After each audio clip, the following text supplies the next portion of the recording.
Tu peux nous dire quelques mots sur le contrat Ellipse-Nelvana. Tu accordes beaucoup d'importance à ces dessins animés, et c'est toi qui as été à la base, en tout cas, de la signature du contrat.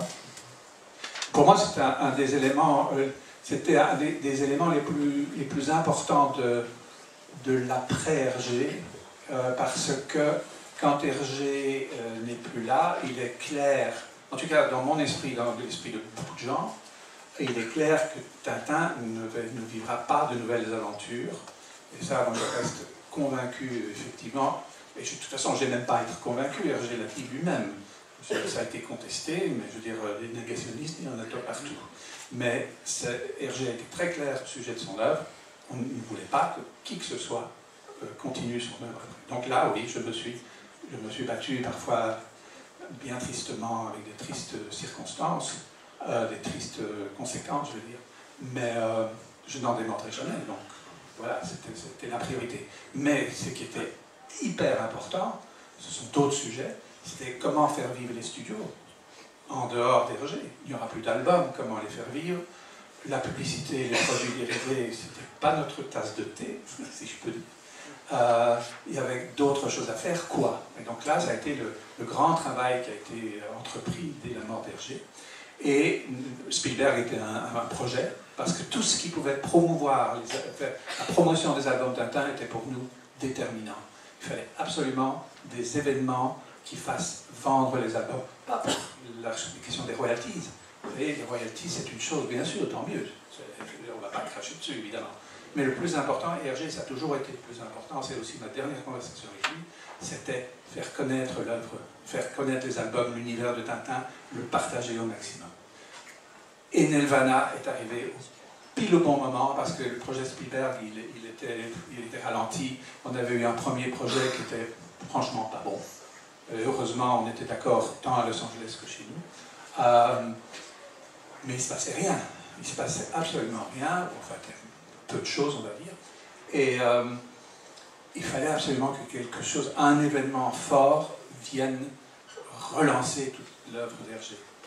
Et surtout, vraiment je le dis à dessein, ramener Tintin à son public, aux jeunes. Parce que ça, c'était quand même, moi, ça a été ma quête, c'était que Tintin reste dans son public aussi, que les enfants continuent à le découvrir. J'ai vécu 10 ans en Inde maintenant, j'ai rencontré plus de fanatiques, enfin non pas de fanatiques, d'enfants passionnés par l'œuvre d'Hergé en Inde que je n'en ai retrouvé chez nous.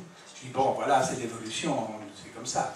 Et c'est pour ça que ce projet de Nelvana et Ellipse, j'y ai vraiment porté beaucoup d'attention parce que j'ai dit, ah, voilà, c'est quelque chose qui va ramener le Tintin dans ses abonnés. Ce que je voudrais dire à propos du journal Tintin, c'est quand même le journal Tintin était une très grande aventure, et je dirais Hergé lui-même en a bénéficié pendant longtemps, au niveau de la publication, la prépublication, etc., que le journal Tintin était... Moi, je suis, comme beaucoup d'entre nous, j'ai vécu toutes les semaines avec le journal Tintin, la passion de découvrir tous les auteurs qui ont émerveillé mon enfance. Comme, je pense que nous pouvons pratiquement tous ici le dire.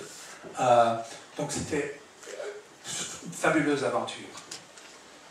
Hergé, malheureusement, très rapidement, s'est heurté à des divergences assez importante avec Raymond Leblanc, qui pourtant a été remarquable dans l'histoire du journal Tintin, et il n'est pas question de remettre ça en question, évidemment. Mais les deux hommes, malheureusement, n'ont pas réussi à s'entendre au-delà des années 50, et malheureusement, Hergé, à ce moment, a de guerre lasse, parce que c'était vraiment ça, de guerre lasse, il a laissé faire. Et dans les dernières années, à plusieurs reprises, je pense que les archives des studios le démontrent bien clairement, Hergé, à plusieurs reprises, parce que quand il prenait sa plume, et il n'était plus question de petits grabouillages comme moi je faisais, quand il prenait sa plume et qu'il s'adressait à Raymond Leblanc, quand l'évolution du journal Tintin, il ne mâchait pas ses mots. Hergé était quelqu'un d'une franchise extrême, et quand il y a quelque chose qui lui déplaisait, il le disait, et il le disait clairement et sans embâche. Jusqu'à la fin, et jusqu'au dernier moment, il a dit, ce journal n'est plus n'a plus de rapport avec Tintin. Et j'ai une toute petite anecdote, et elle va être rapide. Pour les 50 ans de Tintin, on se dit que les éditions Castaman vont offrir un cocktail, le fameux cocktail dont on voyait une photo tout à l'heure, vont offrir un cocktail, et c'est une des premières réunions à laquelle j'assiste dans l'évolution de ma nouvelle fonction.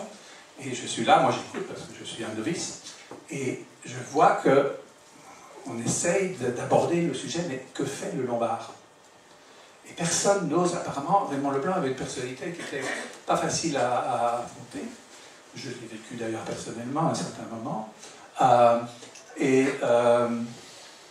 On se dit, mais que va faire le Lombard? Le Lombard, il faudrait quand même qu'il participe d'une certaine manière. Tintin fait partie de son univers.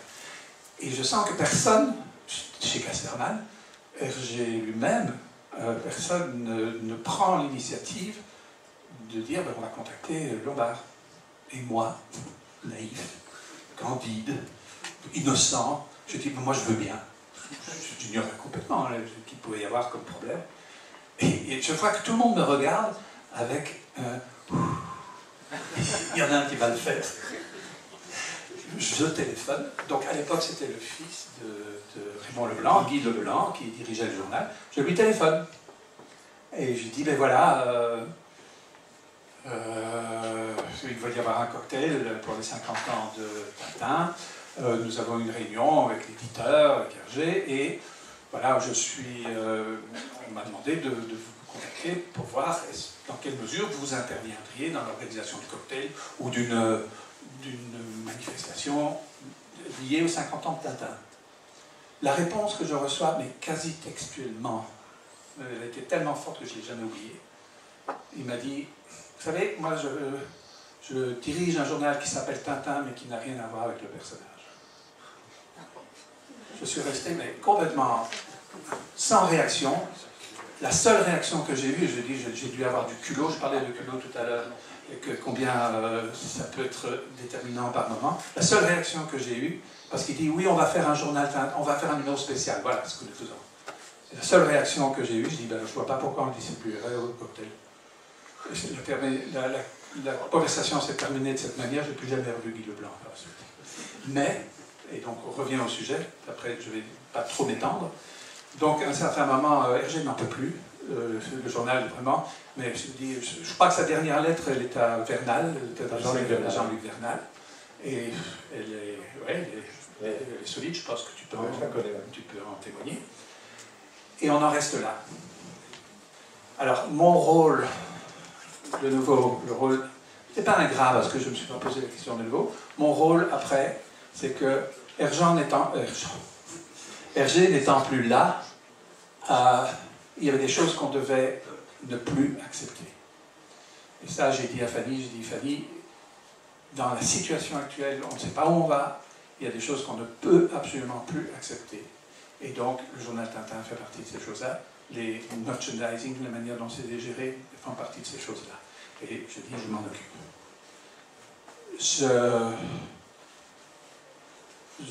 J'ai été amené, bien sûr, avec l'autorisation et l'appui de Fanny, ça va de soi, j'ai été amené à dénoncer le contrat qui arrivait à terme quelques années après, très peu. Enfin, j'ai dénoncé le contrat de manière, je dirais, normale. Ici, évidemment, le 50e anniversaire de Tintin et le retentissement médiatique a fait évidemment qu'Hergé été assailli. Ouais. On ne va pas non plus avoir beaucoup de temps pour parler de l'exposition du Palais des Beaux-Arts. Je pourrais juste dire mais n'empêche, parlons un peu rapidement du... Oui, je voudrais dire un mot, oui. Je voudrais dire un mot, mais de l'exposition elle-même. Oui. Et je suis content que Vincent Baudou soit là aussi, parce que ça a été aussi un tout grand moment, et une des plus belles expositions, je trouve. Enfin, à titre personnel, oui. J'ai trouvé que c'était une des plus belles expositions qui étaient faites autour de l'univers d'Hergé et de Tintin. Et parce que j'ai vu pendant toute cette exposition des familles entières venir voir l'exposition, des familles où chacun apportait à l'autre, que ce soit le père vers l'enfant vers les parents, apportait à l'autre une information ou un regard. Et ils partageaient un moment intense familial, et parce que cette exposition ça faisait partie de cette devise chère à Hergé, apprendre en s'amusant. Hergé a joué le jeu quand on a annoncé le vol du fétiche, qui a fait énormément de bruit, couler les encres, et il a joué le jeu, et il a reçu une lettre dont nous connaissons à peu près tous. Non, on peut le lire, parce qu'aujourd'hui, tout ça est peut-être rendu public. Donc, en fait, l'événement, moi je me souviens aussi d'avoir lu ça dans la presse, que le fétiche avait été volé. On s'est dit, ça c'est trop fort, ça c'est un gag, ça c'est un coup de Pierre Sterckx pour relancer, pour lancer l'exposition, etc. Pas du tout. Mais d'autres que nous avaient ce sentiment-là. Et donc, la première lettre, parce qu'il y en a eu deux, la première lettre venait de quelqu'un qui, comme moi, avait eu cette réaction, c'était Benoît Peeters. Donc c'est Benoît Peeters qui a envoyé cette lettre. Il n'était pas encore non plus très très connu dans le milieu de la tintinophilie, mais c'est lui qui a envoyé cette lettre calquée donc, sur l'album. Et puis après, il y a eu ce rendez-vous où personne n'est venu, où tu étais d'ailleurs, oui. tu étais pas loin. Voilà. Mais il ne faut pas oublier que Hergé avait été obligé de porter plainte parce que c'était une pièce de musée, enfin c'est pas une pièce de musée, mais comme on exposait dans un musée national, les Beaux-Arts, il était obligé de porter plainte. Et on s'est même dit que peut-être l'auteur a pris peur puisqu'il y a eu une plainte.